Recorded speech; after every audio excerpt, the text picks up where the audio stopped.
요거 같은 경우는 3천만 원 가까이 번 걸로 알고 있어요. 투자금으로 들어간 거는 8,500만 원. 묶인 게 일주일밖에 안 되기 때문에 괜찮은 수익률이죠. 이런 케이스는 한 일주일 정도 걸린다. 안녕하십니까 법무사님. 네, 안녕하십니까. 반갑습니다. 오늘은 핫한 지방 부동산에 대해서 얘기를 해보려고 합니다. 네네. 경국매 시장에서 지방 부동산이 핫한 이유가 있을까요? 가장 큰 이유는 하나겠죠. 소자본으로 투자할 수 있다. 그죠? 소자본으로 투자하다 보니까 투자자들이 좀 많이 몰리는 경향이 있다. 중요한 포인트가 아닐까 생각합니다. 요새 또 뭔가 취득세 중과 배제 얘기가 네, 나오고 네. 나서 또 지방으로 눈을 돌리는 투자자들이 많다고 네, 얘기를 맞아요. 들었는데 2025년 1월 2일부터 시행되는 경기, 인천, 서울 뺀 나머지 지방 부동산 주택을 취득했을 당시에는 예전에는 1억 이하에 대한 부분만 취득세 중과세가 배제됐는데 2억 이하로 확대시키다 보니까 다주택자들이 그전에 투자하는 게 제한적이었는데 투자할 수 있는 영역이 좀 확대됐다. 기본적으로 지금 현재 시장이 서울을 제외한 나머지 상승장이 아니기 때문에 대부분 다 보합장이거든요. 이런 보합장일 때는 할 수 있는 게 뭐냐면 그냥 현재 가치에 오로지 투자하는 거죠. 현재 시세를 보시고 나서 경공매를 좀 저렴하게 사서 금매가로 팔 수 있게 지금 시장에서는 가장 적합한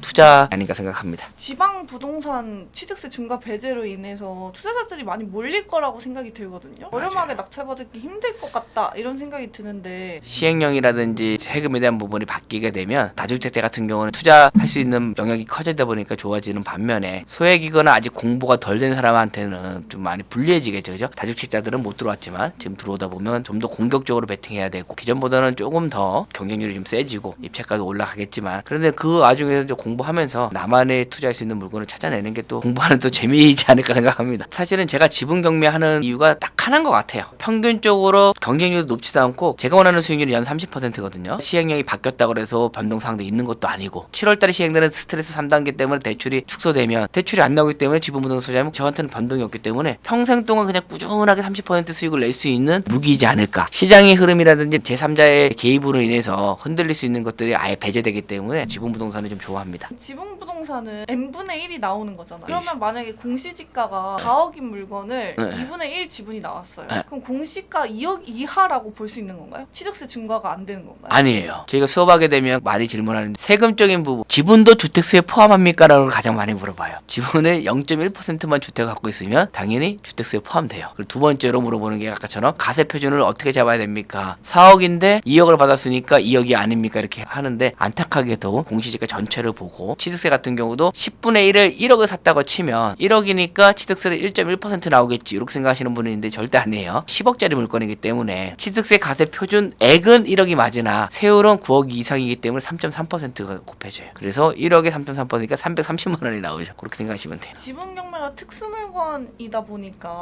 얼마나 더 싸게 받을 수 있나요? 일반 경매보다? 경공매보다 한 10% 정도 싸게 받은 생각하시면 돼요. 예전에는 뭐 20% 이상도 싸게 받은 적이 있었는데 지금은 지분에 또 유입되는 인구도 있다 보니까 지금 제가 보니까 평균적으로 한 10% 정도 저렴하게 받을 수 있다 생각하시면 돼요. 근데 그것만 있는 게 아니죠. 제가 가지고 있는 지분 강의 중에 하나가 하나 받았지만은 두 개 받은 효과를 낼 수 있는 수익률을 극대화시킬 수 있는 게 이 지분 강의의 초점이에요. 일반 경매는 사고 팔면 끝이지만 지분은 좀 할 수 있는 것들이 많군요. 그게 수업의 핵심이에요, 사실은. 지분 부동산이 그렇게 좋은 점이 많은데 주의해야 할 사항이 있으니까 사람들이 많이 접근을 하기 힘든 거 아닐까요? 특수물건이다 보니까 그런 경우도 있고 대부분 90% 이상 소송을 반드시 가야 되거든요. 협의하러 이제 법원에 간다 생각하시면 되는데 절차를 모르시다 보니까 이제 그런 분들한테는 심리적인 압박이 갈 수 있어요. 이것도 협상력이거든요. 그러니까 상대방하고 협상을 하려면 객관적인 자료를 통해서 협상을 끌어와야 되는데 이제 이런 거를 좀 두려워하시는 분들이 있으세요. 이런 것 때문에 사람들이 진입하기를 좀 어렵게 생각하시는 것 같습니다. 그런 거를 제가 이제 피드백 해주는 게 제가 하는 역할이지 않을까 생각합니다. 타학원에서 지분 경매 수업 받고 받았는데 해결이 안 돼서 소송 받기로 오시는 분도 있고 지분 부동산을 갖고 있는데 상속받아서 요거를 어떻게 했을 때 자기한테 가장 좋은 방법인지 물어보시는 분도 있고 또 궁금한 게 공매랑 신탁 공매도 하고 계시잖아요. 공매, 신탁 공매도 지분 특수 물건이 나오나요? 공매가 발생하는 원인을 보게 되면 압류재산형 공매는 지분 공매가 많이 나와요. 토지 같은 거 상속받고 있다가 상속인 중에 한 분들이 빚을 졌을 때 미납된 세금, 국유재산은 없다. 그리고 신탁 공매도 구조상 나올 수 있는 구조가 없기 때문에 대부분 없다고 보시면 돼요. 법무사님이 경매보다 공매, 신탁 공매 그리고 지분 물건에만 투자하는 이유 예전에 저도 경매를 했어요. 경매 낙찰 받아 받아서 제가 직접적으로 돈 아끼려고 셀프로 인테리어도 해보고 셀프로 페인트 칠도 해보고 셀프로 여러 가지 해봤는데 그렇게 하고 나면 그래도 그 당시에는 수익이 좀 있었어요. 근데 시간이 점점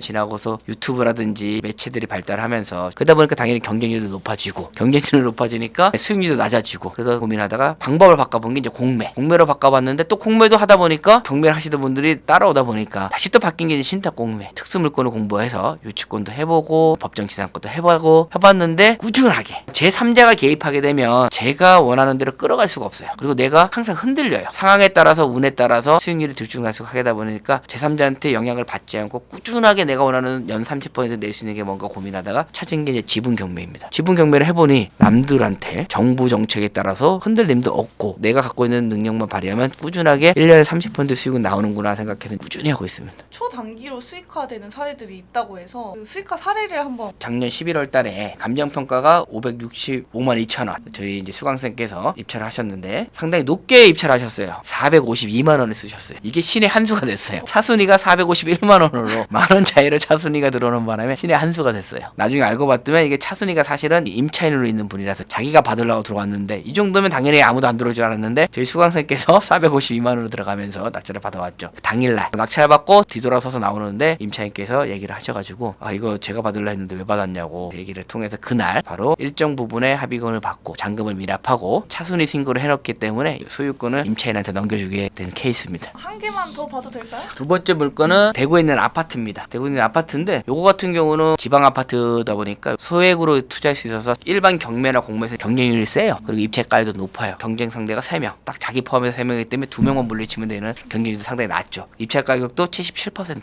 시세 부분으로 따지면 73%. 받자마자 30% 수익 정도는 생긴 거죠. 내용 증명을 통해서 공유자한테 상황을 이제 설명을 드리고 바로 공유자한테 연락이 왔어요. 자기는 모르고 있었는데 나갈 수가 없으니 자기가 매수하겠다 바로 연락이 와서 복등기라는 게 있어요. 복등기라는 게 뭐냐면 내가 낙찰받고 잔금을 치를 때 그 잔금 치르는 돈을 새로운 매수인한테 받아서 그 돈으로 잔금 치르고 등기한 다음에 바로 매수인한테 파는 게 복등기라고 하는데 그렇게 하게 되면 제가 들어가는 돈이 하나도 없겠죠. 진행을 하려고 제가 이제 피드백을 드렸고 진행했는데 안타깝게도 대출해주는 은행권에서 그렇게 안 해주겠다 얘기를 해서 4월 7일 날 계약금을 받아서 바로 잔금하고 열흘 뒤에 매수인이 대출을 받아서 바로 계약한 케이스예요. 이런 케이스는 한 일주일 정도 걸린다. 내 지분을 팔 때는 매수인이 대출을 받을 수 있나요? 지금 같은 경우는 그분이 지분을 사게 되면 전체가 되는 거잖아요.